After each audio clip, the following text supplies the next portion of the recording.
Since 1988 up until now, almost every year we see fires being larger and more destructive. Our forests have changed. There's a lot of factors that go into why the fires we have today are different than they were decades ago.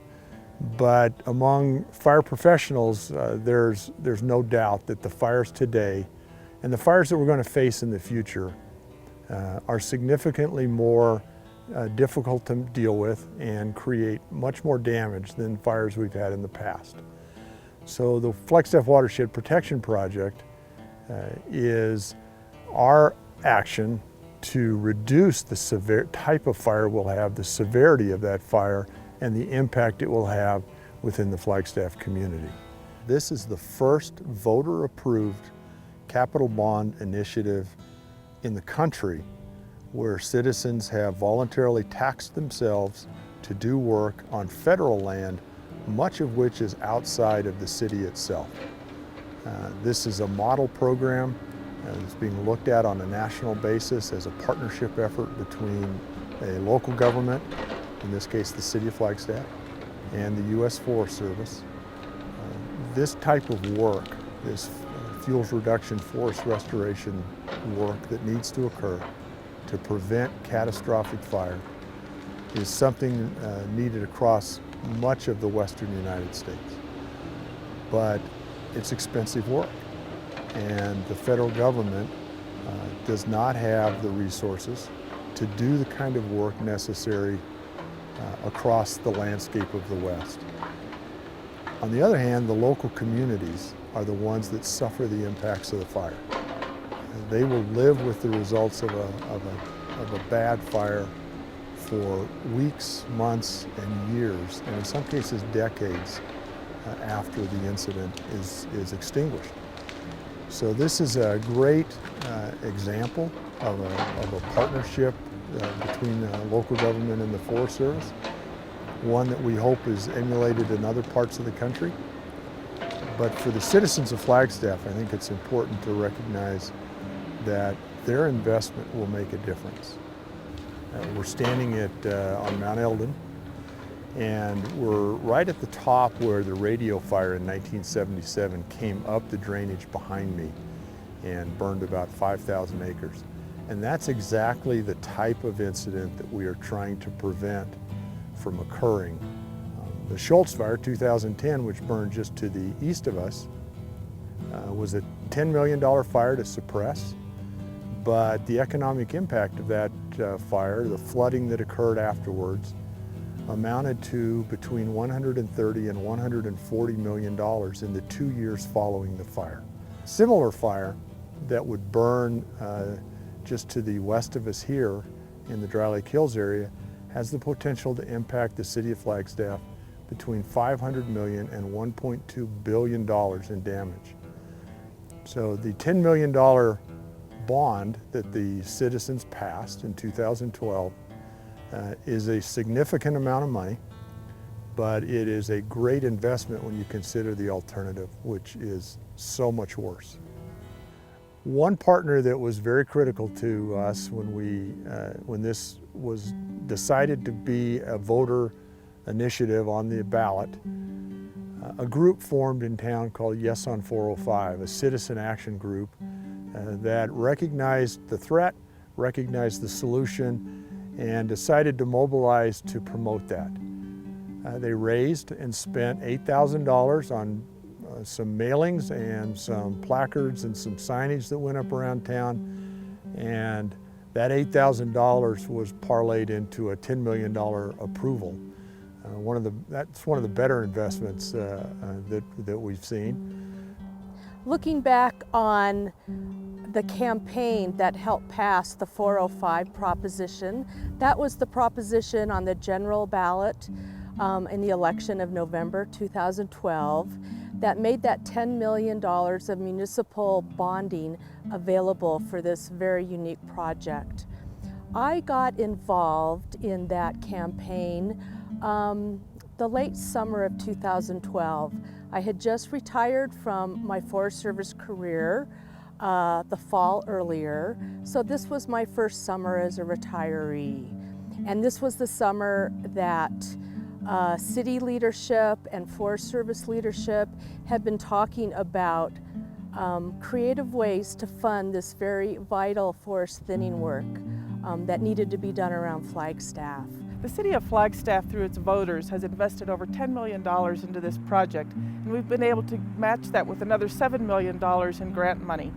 We've done this to protect this beautiful natural resource we have all around us in the forest, as well as to protect our water supply. We know that prevention is much more financially viable than repression, suppression, and fighting a fire. This effort was the first in its country, and it's been set as a model for everyone else. We've been able to present to a number of organizations and other governments who are interested in a similar kind of effort.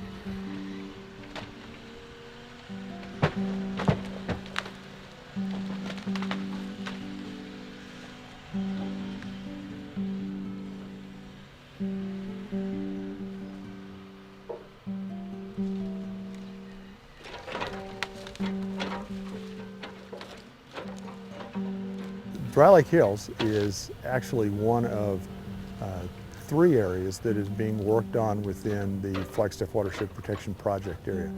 The first area was about 3,000 acres, 3,500 acres of city and state-owned lands that are down below us, the Observatory Mesa City Open Space, and some other city parcels as well as state-owned parcels throughout the Flagstaff community.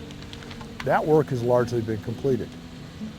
Dry Lake Hills on the federal side is the Phase 1 and Phase 2 of our project area. Phase 1 was at the base of Mount Eldon, which was completed last summer. Phase 2 work continues. That's the helicopter and steep slope work within the Dry Lake Hills area that's going on at this time. And Phase 3 work is the work that's scheduled to occur at Mormon Mountain, Lake Mary Watershed. So we are involved in a significant portion of the project right now, and this work will continue for the next year or two until it is completed as well. The citizens of Flagstaff voted to pay for the work. But Phase 2, where we are standing now, that's Dry Lake Hills area, is all federal land.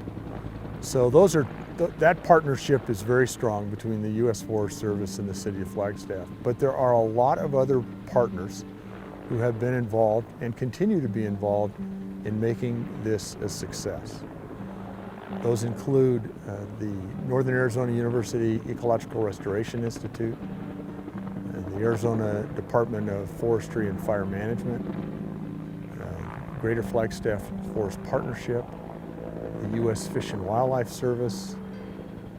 In the 1990s, this region entered a dry period that led to the occurrence of what were then the largest wildfires in the Southwest.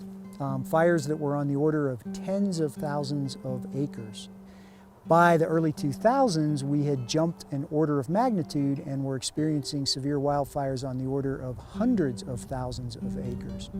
These problems have been addressed by many people, by managers, scientists, and stakeholders for a number of years, but the precipitating event for the Flagstaff Watershed Protection Program was the Schultz Fire of 2010.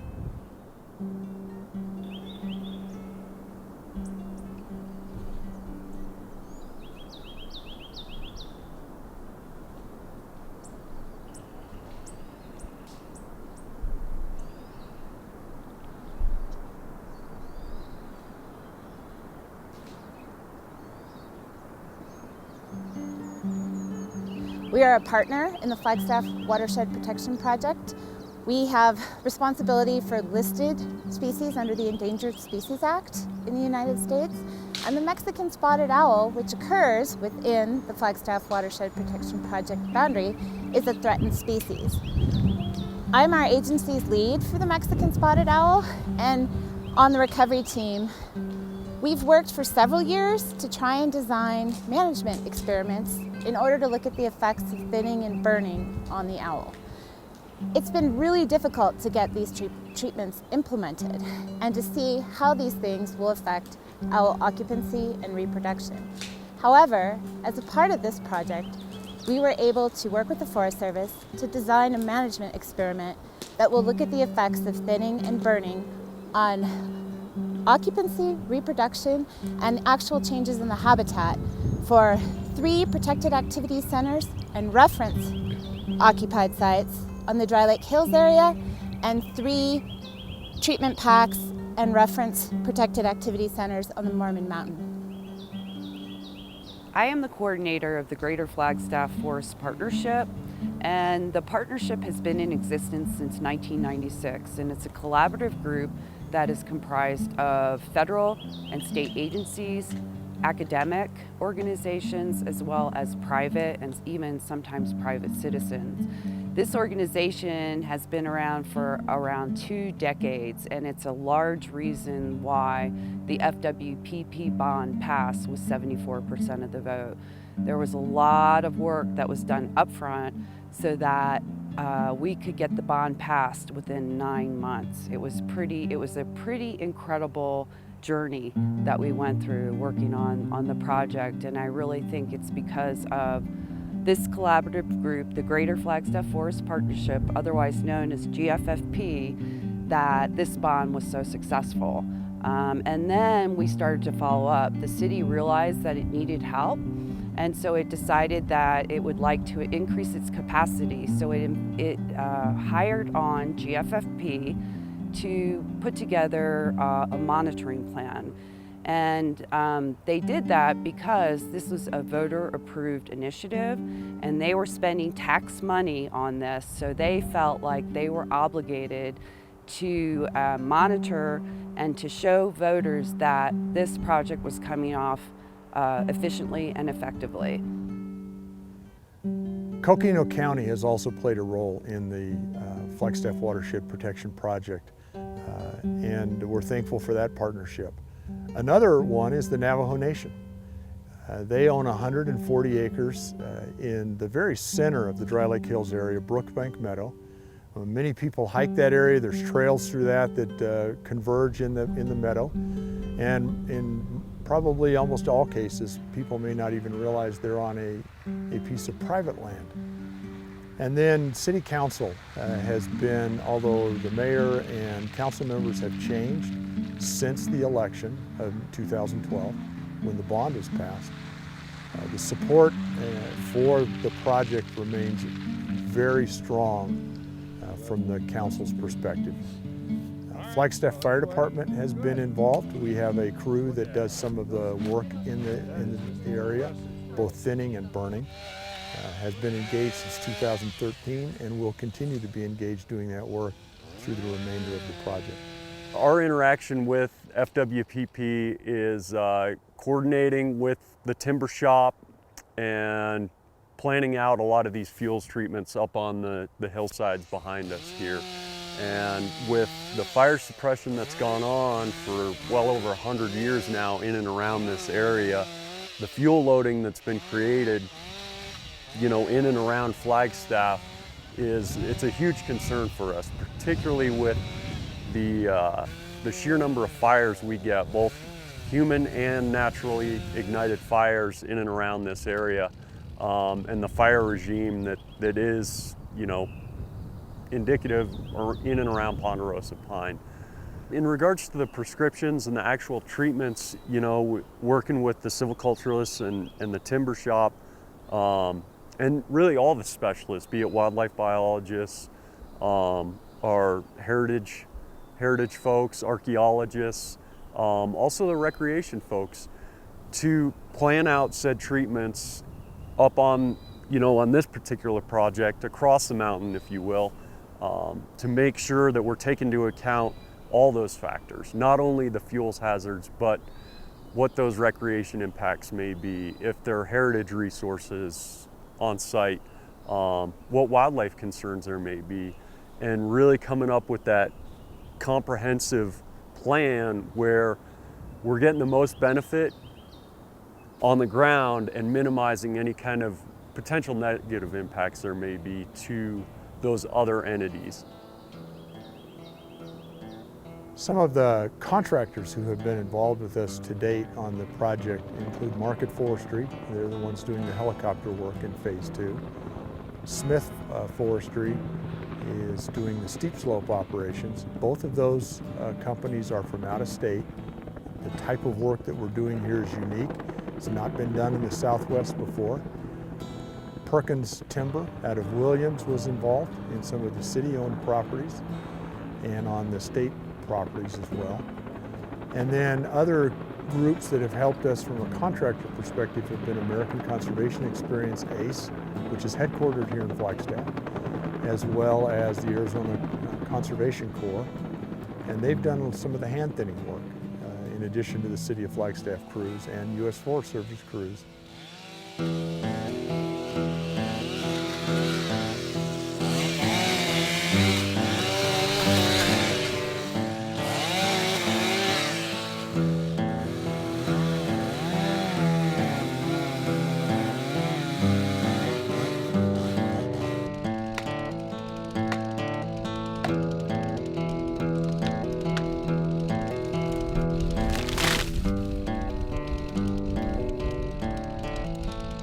In 2017, American Conservation Experience partnered with the City of Flagstaff FWPP and the National Forest Foundation to thin around 100 acres at the base of Mount Eldon in the Dry Lake Hills area. We had a crew of 8 people out there thinning over 18 weeks and very, very successful. Signed up originally to do 100 acres and ended up doing about 110. In 2018, started building off of that success and again partnered with the National Forest Foundation to thin around 75 acres up in the Dry Lake Hills. And then also partnered with the Arizona Department of Forestry and Fire Management. We were awarded with Western Bark Beetle Initiative grant to thin about 100 acres in the Brookbank Meadow parcel up there. So our crew leaders are our full-time staff, and then we utilize their AmeriCorps program. So they're volunteers up there, gaining experience in the outdoors and moving on to other outdoor jobs. It's usually a crew of 8, so 7 volunteer, emerging professional forestry professionals, 18 to 25 years old, led by a crew leader.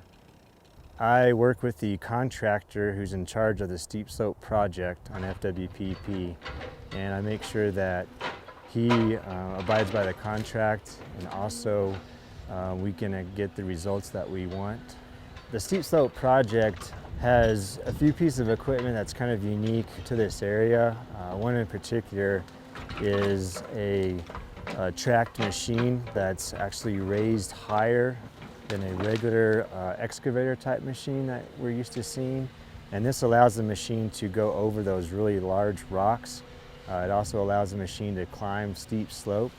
And with that, it can grab trees that have already been hand felled by hand fallers, and then it can swing the trees over and place it.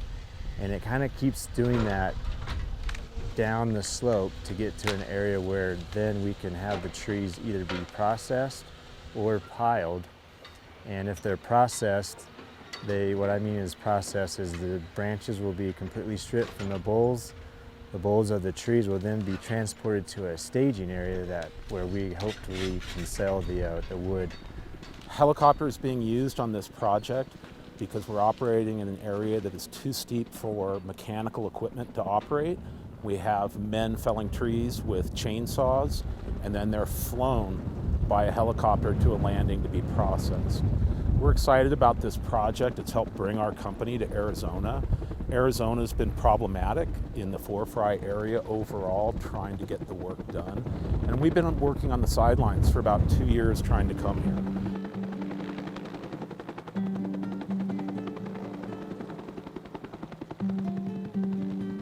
We focused on leaving the healthier trees, and we're primarily cutting the unhealthy trees or the undesirable trees.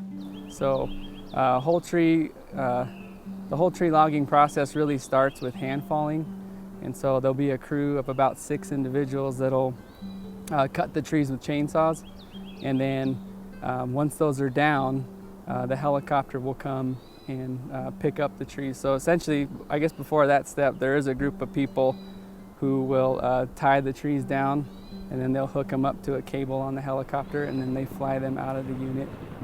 Right now, we have about 30% of the project completed. The helicopter is operating about 3 or 4 days a week, just depending on the weather. You know, Flagstaff spring and coming with wind, so the number one priority here is safety, and so they won't fly if it's not safe. And I mean, really, that goes for all of us here.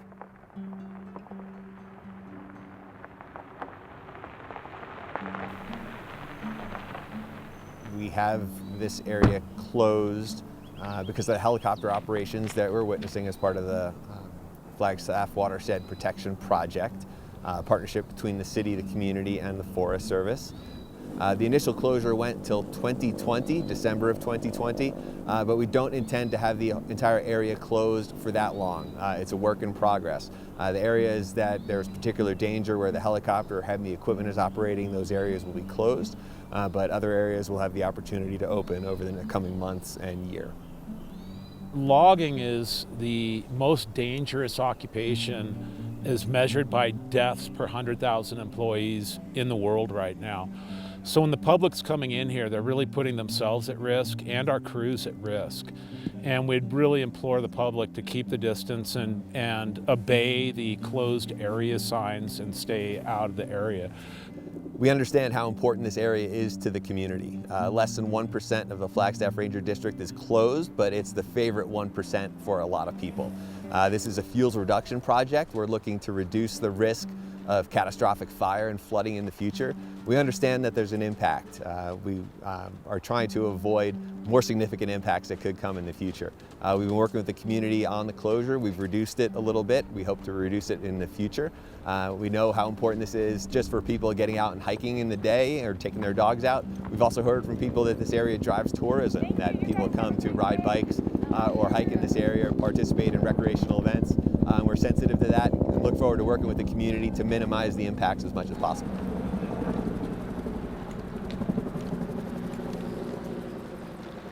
One of the significant things that we noticed a few decades ago was that while fires themselves are exciting, they're scary, they threaten, well, the flames are burning, the fires will go out. And typically a large fire in our country, we can manage that and suppress that within 2 weeks to 6 weeks of ignition.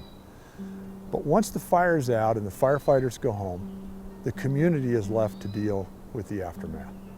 And they're the ones that are affected. As rains begin and material moves off the hill, flooding, it damages their recreational ability to be in the woods. It can impact economies as people stay away from a burned area. It affects real estate values, tax revenues that come into a community, and just the quality of life for that area. But a lot of that is hidden. A lot of that is behind the scenes. The local communities is left to deal with it. But the media's gone home. Firefighters are left. And that's something we did not want to let happen to Flagstaff. And I think the voters in Flagstaff, the citizens, not only recognize the conditions that our forests are in right now, but they recognize the solutions that are available. And the vote in 2012, I think, was a very powerful statement that the citizens wanted to be involved in preventing that kind of damage into their community.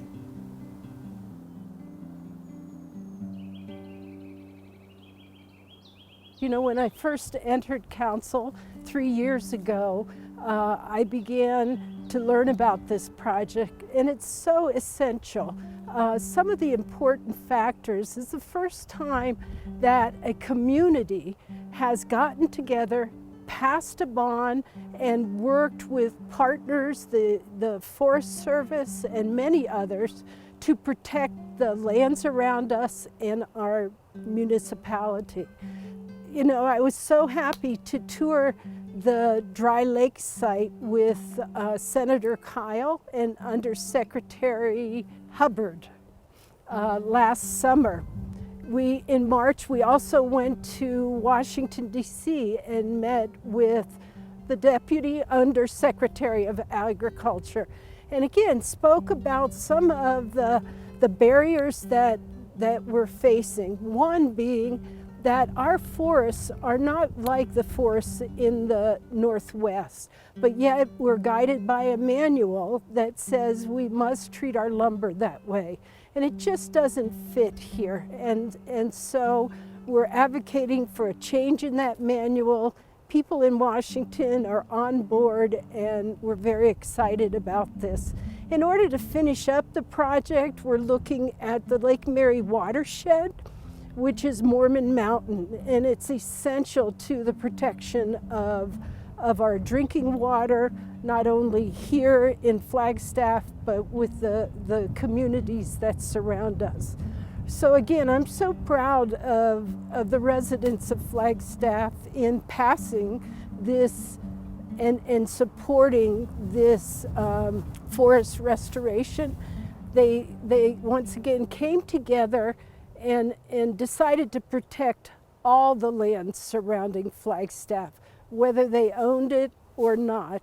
And that's just the spirit of Flagstaff. I've been a wildland fire professional for 40 plus years. And I have traveled and been on fires throughout the western United States, in virtually every state. And I've seen the bad side of fire. This is the first project that I've been associated with where a community has stepped forward, spending their own money, investing in their future to prevent the type of fires that fire people are called to far too often to deal with.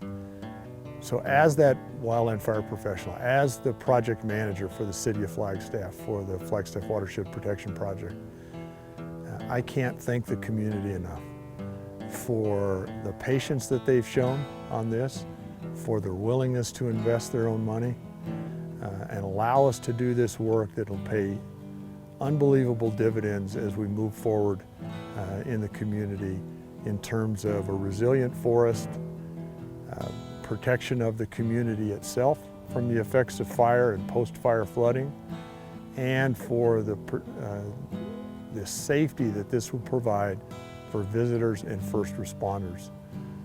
This is a landmark project. This is a great story, and the citizens should be very proud of the role they've played.